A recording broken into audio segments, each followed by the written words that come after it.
Home. It's where you build your legacy, where traditions are started, seeds are planted, meals are shared, and stories are told. We are Chris and Natalie Carpenter, owners of Story Real Estate, and our team of top agents helps people find homes in Moscow, Idaho, and around the country. Have you thought about a move? Contact us to get connected with a top agent who shares your values and puts your family first. Or reach out to us about our Moscow relocation guide. Wherever you're looking to go, we can help you find home. Call us at Story Real Estate or visit us at storyrealestate.com and start building your legacy. Teach me how to duck. Everybody love me. You ain't messing with my duck. I'm tired of that. You know what? And it takes a lot to get him tired. I was waiting for that response. It's taken me 5 years to finally get that response. Hey, y'all, welcome to Cross Politic on the Fight Laugh Feast Network. Pastor Toby Chuck Knox, I'm the Waterboy, and of course, Pastor Doug Wilson is in the studio with us. And I wanted to, our magazine just came out, the Unwoke Church, and I figured I'd take you to my pork shoulder roast today, okay? I thought we were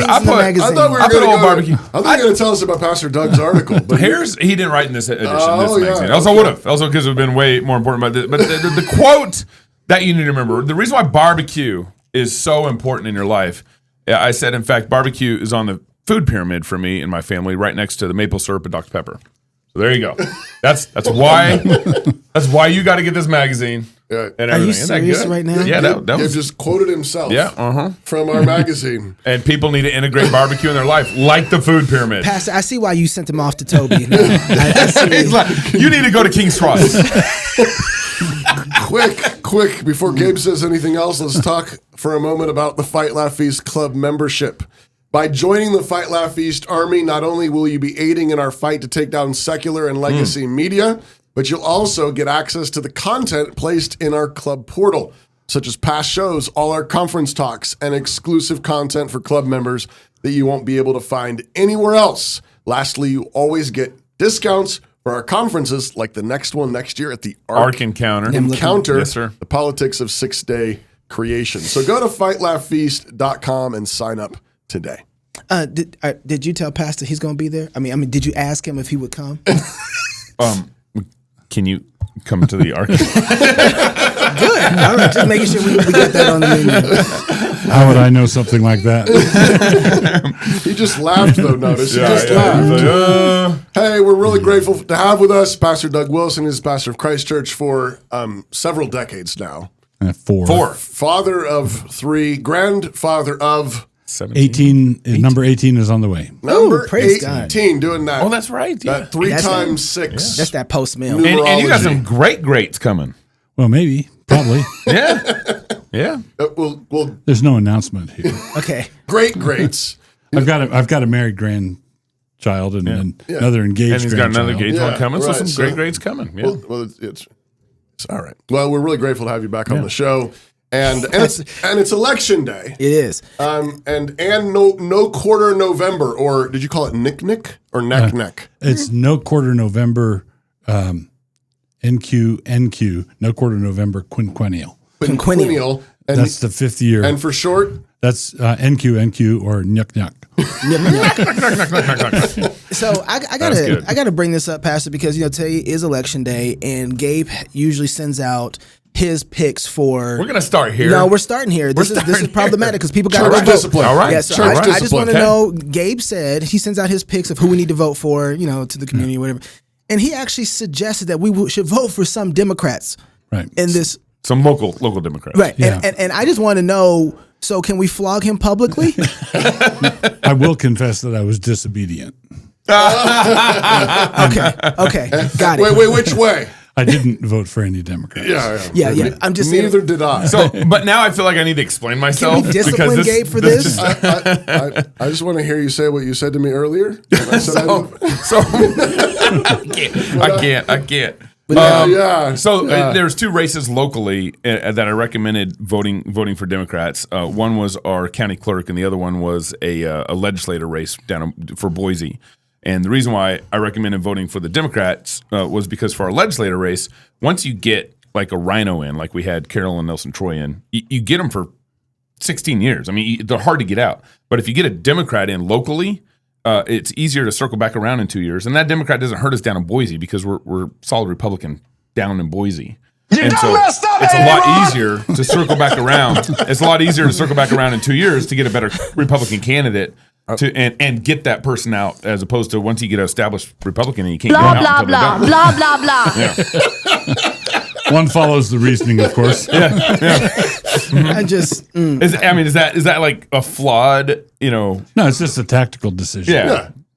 I didn't think you were nuts. I was not planning. I mean, I didn't obey. I didn't obey either. Yeah, that's okay. I didn't. There My was conscience a ain't going number there. of the. If you have no strategy, you get what you get. This might have been you know? one of the ballots I left more blank than usual, though. I will say that, because there were several of them where I thought. Yeah, I left a lot of blanks. Where I think I learned this from you years ago, Doug. But I figured that if the Lord wanted me to vote, He would have given me options on several of them, and so.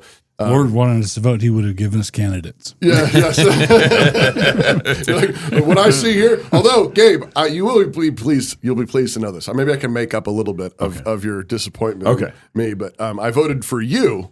I wrote you in for public school superintendent because I think you would make a very good superintendent of public schools. I think you would be be amazing at it. I'm not really that honored. Was there a compliment in there? I think you would be amazing at it. Thank you. I should have written you in for coroner. No, I wrote. Who did I write in for coroner? I used to wrote Deacon James. He was my write in for coroner every year. And I found I can't remember who I wrote in this year, but yeah, that's a good one. Body's dead. Yep. No, it's dead. It's important. Yeah. So we kind of jumped to election stuff, but I'm going to go back now. Okay. I'm going to go back. I just wanted to make sure. No Quarter November. Yeah. Are we playing the video? Yeah, let's play the video. Are we going to play it? Just in case. You gotta see it. You were, I don't know, at the coroner's office and you missed this. This is the No Quarter November video for 2022. At the coroner's office waiting for my body.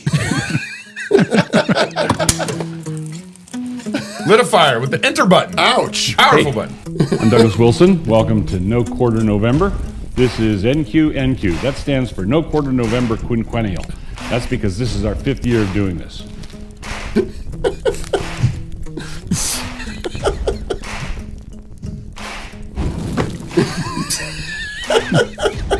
What kind of article was that? So, what's No Quarter November all about? Well, for 11 months out of the year, on my blog and in other places, I am the voice of sweet reason. I always qualify. And one of the things I've discovered is that those qualifications and nuances are diligently ignored. I've determined that being nuanced and balanced like that doesn't do me any good at all. Nobody notices, nobody pays attention. So we decided 5 years ago that we were going to start leaving the balance and the nuance and the subtlety out of it. We're not going to qualify anything. So for the month of November, I'm just going to tell you what I think. Now, I'm 69 years old, and that means next year in November, I'll be 70, and I'll be able to tell you what I really think. Okay. A number of our critics wonder what we have, what's the thing we have about fire? Why do we burn things? Well, I would want to observe, somewhat mildly, that we're not the ones burning the world down. The world's burning down, and we're simply observing that that's what's happening. Over the course of November, one of the things we do is we're going to be giving away a boatload of free books. There's going to be a lot of new content dropping on Canon Plus. The discount code for the month of November is NQNQ. Could be pronounced Nink Nink or yeah. Oh my god. Oh man. The composure and all that heat. Man, y'all better be careful with my pastor, man. I'm just saying. Yeah. That was a little too close for comfort. I had producers in New York text me and asking me how much CGI was used in this. They said that was really good. We're debating on how much was real fire and how much was CGI. Oh my goodness. Good. So you came out the block swinging as promised. Yeah, okay. You're three posts in? Yeah. For November. We're still early on here. There was dead flies on a windowsill, and then evangelical spandex at the gym. Oof. Right. And tenured historians of the Golden Calf. Yes. And so how's it going so far? It's going well, I think.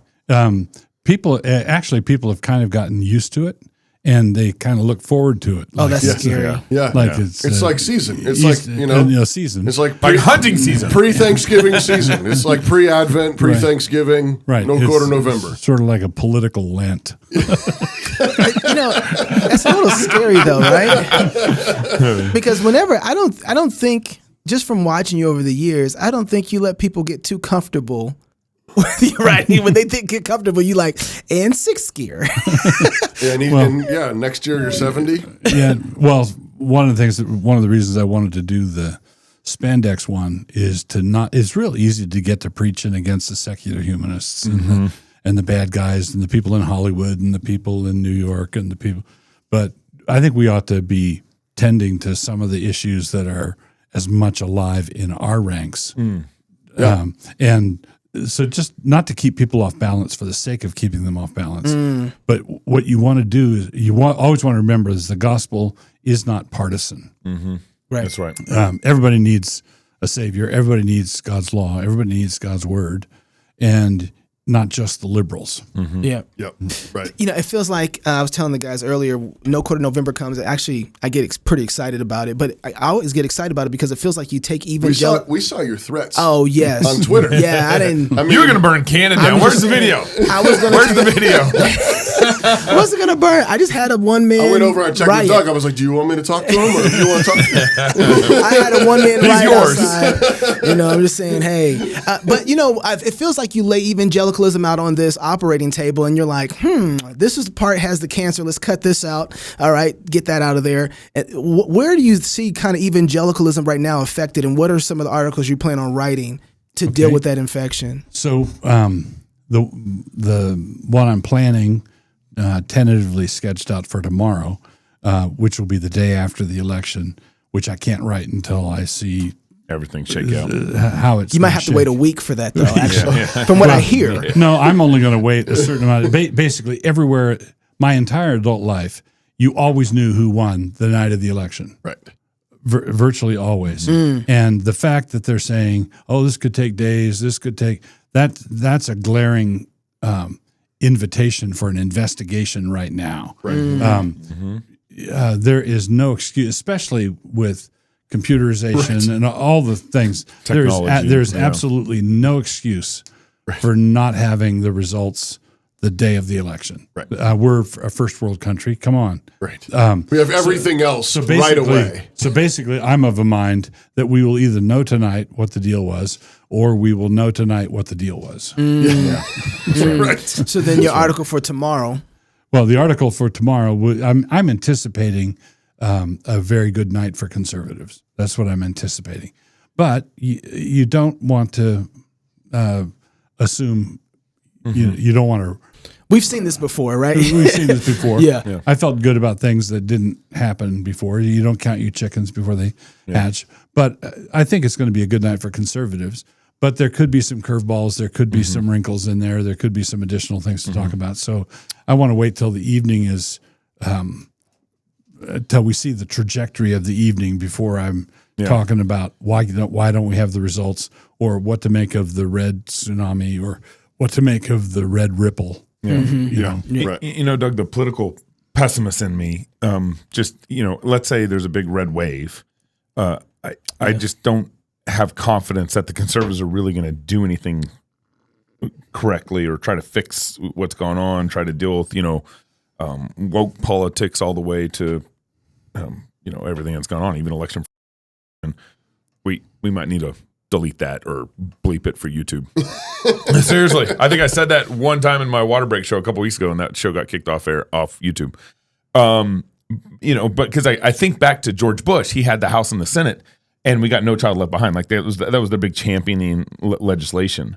Yeah. So do you see things differently? That you I think do. conservatives actually might do something? When Democrats get elected, they always do what they said they're going to to do. Obamacare and everything. So take all the all the Supreme Court justices appointed by Democratic president. There are no surprises there. Right. None of them are surprise conservatives. Right. Yeah. There's They're surprised women. Yeah. The Ketanji Brown, is she a woman or not? Yeah. With Republicans, even with the squish Republicans, even with the squish ones, you've got a batting average of 500. Yeah. Right.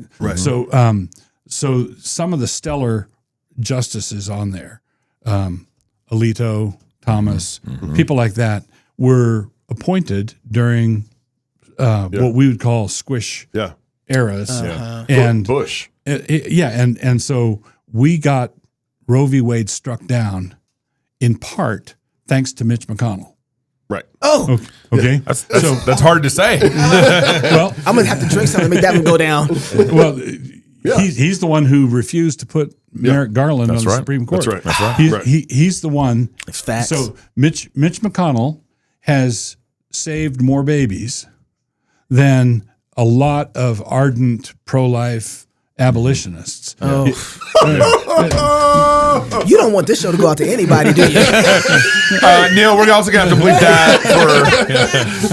It's no quarter November. The issue is not whose position is more correct, because Sure. all right, McConnell has all kinds of reasons for doing what he's doing. Yeah. And I bet that some of them aren't pure. Maybe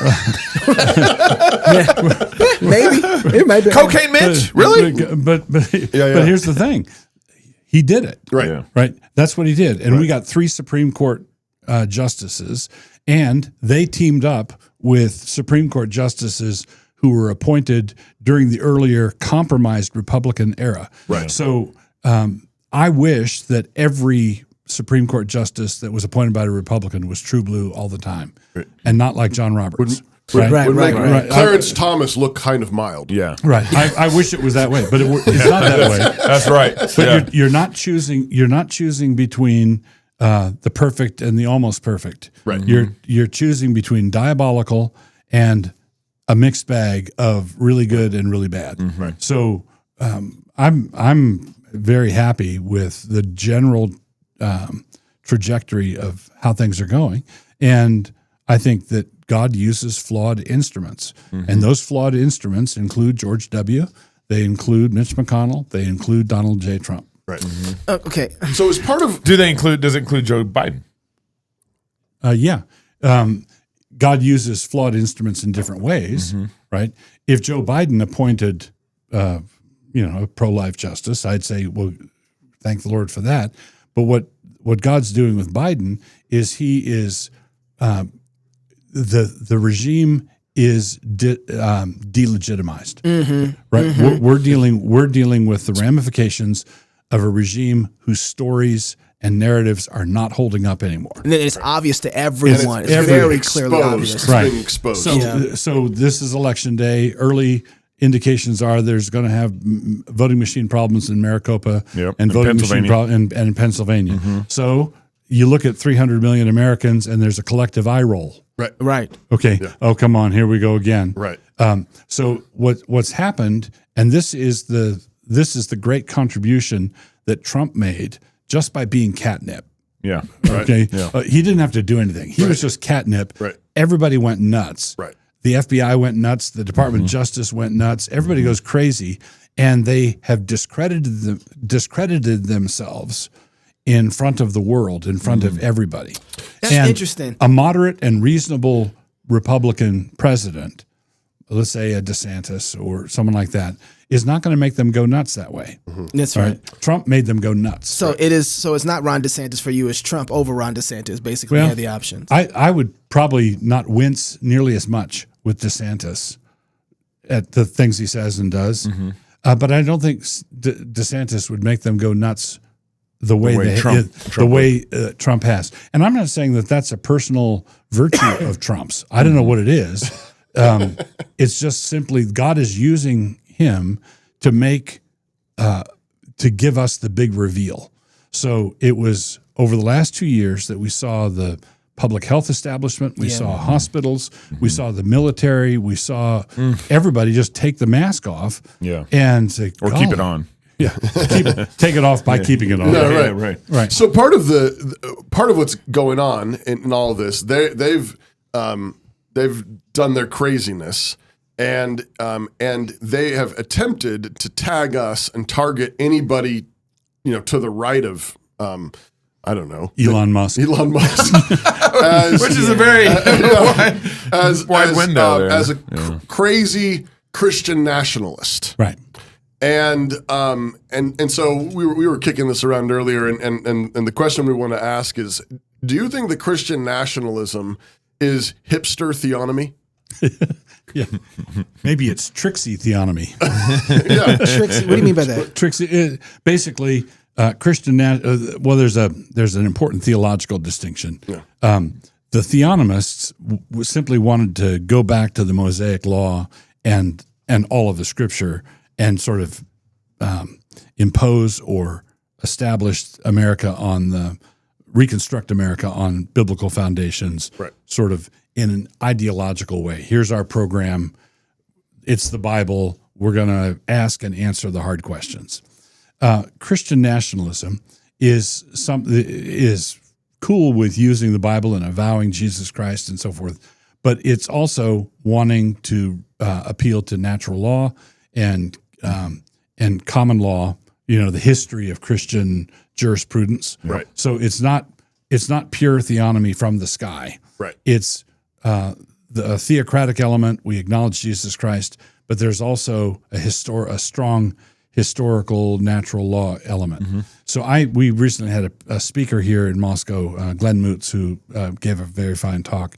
And in the Q&A session, he was talking about this opposed to the Reconstructionists. And I said, if your program were established, would it make Reconstructionists happy or sad? Okay. Right. Okay. Good question. And I think the Reconstructionists would say, this is a good start. Yeah. I think That's how I'd say with Wolf too. I was like, this is kind of like theonomy light. Mm-hmm. It's like a way to get into it. I just feel, okay, Pastor, I'm gonna try this. I'm just gonna let my heart just lay on the table. Okay. Because that's what us Reform folks do. There's a charismatic in here that's being strangled by a Reform guy inside of me. Let me out! But, 15, 17 years ago, I fell into theonomy, and I'm like, oh my goodness, this answers so many questions of how we deal with civil law, how we deal with some of the problems that I saw, even in the Black community. I saw so many things that biblical theonomy answered. Sorry to be redundant in that. And I was like, oh, this is it. And I started preaching this into the circle I was in, Reform Baptist circles, some of the, it was Todd Friel, it was Phil Johnson, it was all these guys, it was that whole circle. And everybody rejected it because they were rejecting the idea of influencing the government with biblical laws and standard inside the civil magistrate, right? You just want a peaceful environment where you can preach the gospel from and let the civil magistrate do its thing. Right. I feel like I felt like it was Captain America. I went inside of a coma. I came out, and all of a sudden, all these people who rejected theonomy are out here now, kind of having their form of theonomy. Like, we need to be involved in the civil realm and influence the culture with biblical law. And I'm like, whoa, what just happened here? Except they're not calling it theonomy; they're calling it Christian nationalism. Right. I'm like, wait, hold on now. Hey. I'm with understanding if we're talking about natural law as it relates to natural law, and then we have a special or a natural revelation versus a specific revelation, we can bring those two together. Yeah. An old version of natural, I'm with that. But this new natural law stuff where we kind of like make it up as we see from nature. Well, so it depends on whether you're talking about natural law or natural revelation. Right. Okay, natural law, I think, is what I'm speaking to. Not all, but some natural law theorists want to say that natural law is morally obligatory whether or not there's a God, as though the existence of God is irrelevant to the authority of natural law. Mm-hmm. And I just regard that as incoherent. Yeah. Okay. But the Bible, special revelation, tells us that there are certain things that we can identify about God and about man and about sin that are embedded in the created order. Embedded in the created order. Yeah. And so I think a natural law theorist and a Van Tillian natural revelation guy can get along. Can work it out. Yeah, I think I'm with that. we might disagree about some things at the end of the day. Sure. But I think we would all agree you can't chop the babies up anymore. We would all agree that you can't have sodomite marriage anymore. Right. Everybody agrees with that. We're getting into Sabbath laws and first table laws. I'm fine with that. I'm seeing some of the current Christian nationalists Yeah. who, in a debate back in the 80s, would have been the liberals in a Greg Bonson debate with some of them. They would have been the liberals, Right. wanting to soft pedal. Let's not go so hard. Some of those guys are talking pretty hardcore now. I know they're getting first table guys. They're first table enforcers now. And but Pastor, the thing that's scaring me is like I will see the non-post-mill, non-theonomic Baptists who will reject theonomy all the way out. All of a sudden, rush to Christian nationalism like it's the new answer to solving all of our problems. I'm like, The new hotness. yes, the new hotness. Hipster. Why are they taking and then they want to still have? Like, how do you do civil law now? You still have to work out laws. How are you going to do that? A lot of Christians are much better Christians than they are logicians, Okay, right? okay. Aren't they the same? Should be the same thing. No, actually, because Orthodoxy, orthopraxy kind of thing. Well, no, Okay. because oftentimes strict ideologues are very precise logicians, and that's what's wrong with them. Right? Okay. They don't know how to play cards with the hand that they're dealt. Right. That's not what but I think most theonomists kind of fit inside of that. Right. Category. There were ideological theonomists. Yes. Yes. And an ideological theonomist, it can be just as much of a hazard as an ideological Marxist. And they're Absolutely. wound tight and everything. Because what matters is the system and not people. Right. Right. Now, with Christian nationalism, the people who are saying what they have the advantage of is seeing what has been done to our civilization over the last 2 years. Right. Back when just two? Yeah, especially the last two.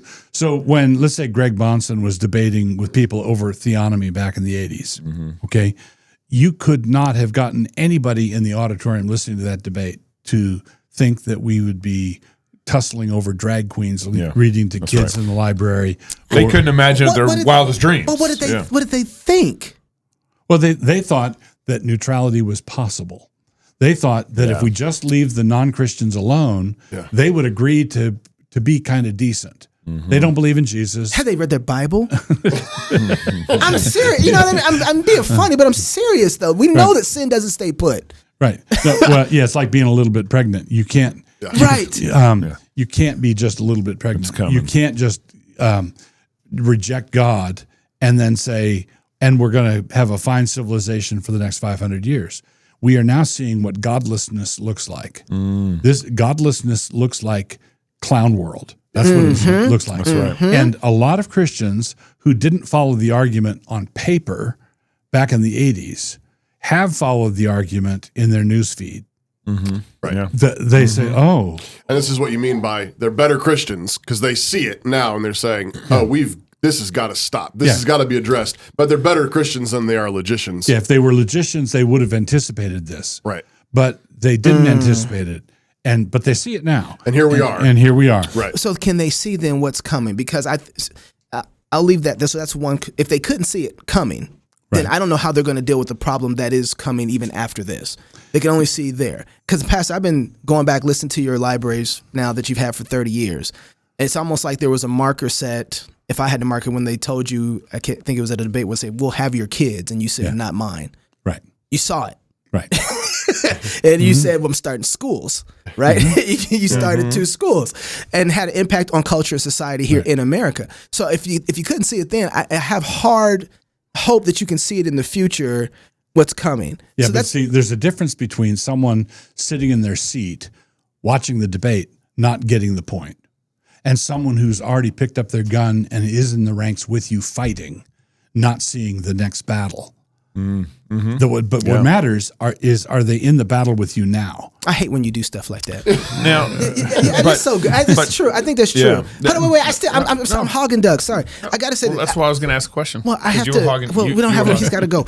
But so, Pastor, here's my thing with Christian nationalism. I feel like I'm forced to defend it because of the attack on the Christian in Christian nationalism. Right. So when I see the left come after, I'm slowly watching what Christian nationalism is becoming, whatever this is, because you got different branches out there that I'm not jumping on board at all with. Right. Sure. But when I see the left attack Christian nationalism, they're not attacking the nationalism part. They're attacking the Christian part. And so I feel like I have to come to defend that, which puts me right in line with the Christian nationalists, which I'm like, But see, this is the other thing. Look at the New Testament. All right. Look at the New Testament and look at the different groups that you see in the New Testament. I've got an article I did called the Jesus Mobs. You have all the people who were baptized by John the Baptist, and you have the Pharisees who weren't. And you had the followers of Jesus, the people who heard the Sermon on the Mount. You had followers of Christ who were tracking. And then you had likers of Christ who weren't tracking. Because when why didn't they arrest Jesus publicly? Because they were afraid for their lives. Because of the people. Because of the people. Yeah. So there were a bunch of people in Jesus' corner who would behave a whole lot more surly than the J6 mob. Right. So when in Acts, when they go to arrest the apostles, it says they handled them very gingerly because they were afraid for their lives. They were afraid the people might stone them. Now, the people who might stone people because you just arrested an apostle might not have gotten the Sermon on the Mount memo. right. And Jesus is not embarrassed by them at all. But can I point out to a very important distinction here? Who's leading the party? Yeah, who's setting the the tone? Who's on the center? So on Christian nationalism right now, the definitive work defining it was published by Canon Press in Moscow, Idaho. Yeah. Right. So right now you've got different congressmen and wild races and people wearing elephant hats and all kinds Marjorie of Taylor Greene. You've got that kind of what people would call fringe element on Christian nationalism. But the definitive theoretical case for it has been the benchmark. If you want to attack Christian nationalism from now on, and do so seriously, you're going to have to contend with Wolf's book. Yeah. All right. And we're in a position when Meet the Press did their article on us. Fabulous job, by the way, Pastor. Thank you. That was awesome. Well, but when I saw the segment air, the whole thing was framed in terms of Christian nationalism. Yeah. And I thought, what? Yeah. That they hadn't talked to you about that. No, that wasn't in the interview at all. We didn't talk about Christian nationalism, but they framed it as Christian nationalism. And I'll take it. Right. Because what I'll do is say, okay, that's better than what they usually call us, which is white supremacist or whatever. Yeah, that's right. But I think that's inherent in Christian nationalism, though. Well, they think it's inherent in Christian. Right. Right. They think showing up on time for work is white supremacy. Dang it. Being disciplined. Y'all wonder why I'm late all the time. It's because he's black. The thing that I would want to say is, okay, they gave us the microphone. Yeah. Let's say, okay, the first thing about Christian nationalism you have to understand is that Christ is Lord of all the nations. Right. We're not a special nation. We get to define it. We get to define it and set the parameters for it. And we can exclude those elements that want to call themselves Christian nationalists that really are white supremacists. Right. I'm sure in a country as big as this, there are people out there that or it's starting to expose the kinism or something like that. The I think it's kicked up that dust a little bit too. I think that the idea White Boy Summer of Christian nationalism has kicked up the dust of some of that where. And I think it's two things. I think it's the left has alienated white men so much that they trying to figure out where they fit at in America still. Right. Especially younger white men. They are horrible. Right. And so when you look at the White Boy Summer and a lot of the disenfranchised, angry young white men, I feel bad. I don't feel bad about them. I feel bad for them. Yeah. And I feel that they are the creation of the progressives who've done nothing but demonize those people for the last 20 years. And so what they're thinking is, if they're going to hang me for a thief, I might as well steal something. Right. And so, but if we can define the center, then we can, for at least some of them, call them to something better. Yeah, and Pastor, you wrote an article about this, I think right afterwards, and one of the things I picked up on was watching Black culture has been a story for us, a warning for us. They baited them, they took the bait, and all their virtue went to blackness. Right. Right? And we've watched that. Now, if you're watching this and you're white, don't take the bait. The virtue isn't in your whiteness. Right. You will end up in the exact same place, and you'll be seeing, white essence all of a sudden, and it's like, whoa, what is this? Right. Yeah. And so we have to be careful of that. And I love what you said. We're talking about wokeness too. When who was it that wrote the book on woke Christianity? Eric Mason. You said, I want to know what you gutted from the wokeness. Right. And that's kind of how I feel about the nationalism. I want to know what you've gutted from it if you're going to put Christianity inside of it. So what I drop from it is if there's any element of anti-Semitism, out it goes. Right. If there's any element of kinism, that's not what we're talking about. We're not talking about the purity of the race. What we're talking about is, okay, if someone says, I don't want to be a Christian nationalist, I'd say, all right, what kind of nationalist are you? Yeah. Well, I'm not. I'm a covenantalist. Well, no, what's on your driver's license? Made in America. Idaho. Well, But I think it doesn't. Oh man. Yeah, we're talking in a particular language. We're talking in English. Yeah. That's a national trait.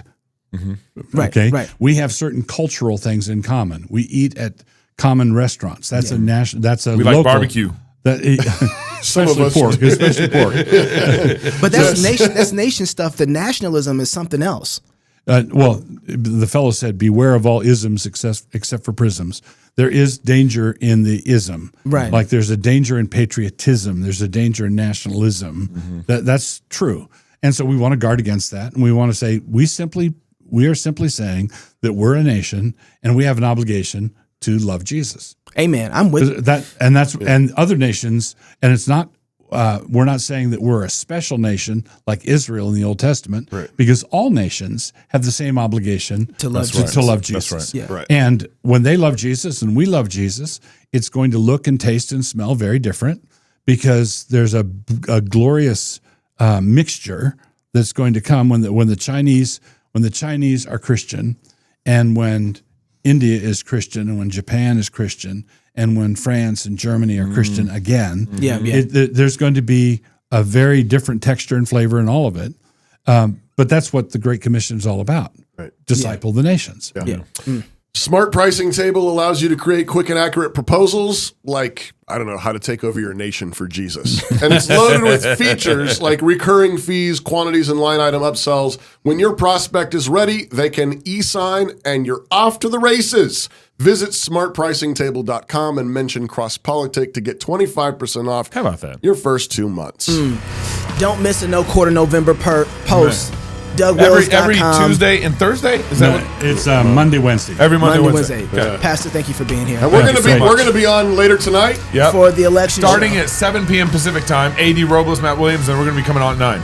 Okay. If you're single, get married. If you're married, have kids. If you have kids, go baptize them. Until later tonight, love God with all your heart, soul, mind, and strength. Love your neighbor as yourself. Go fight, laugh, and feast. This is Cross Politic. I got it. It's like I'm a rapper.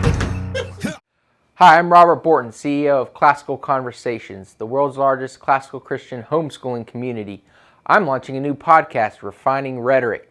If you like cross politics or just listen to hear what crazy stuff they're saying today, you will enjoy Refining Rhetoric. You can find us on your favorite podcast platform. I practice the 15 tools of learning by interviewing great guests, looking at current events, and talking about cryptocurrency. Struggling to catechize your kids?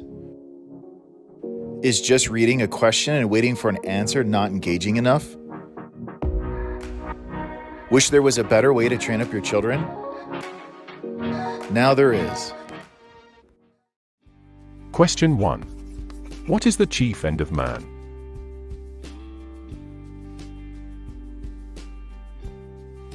Answer.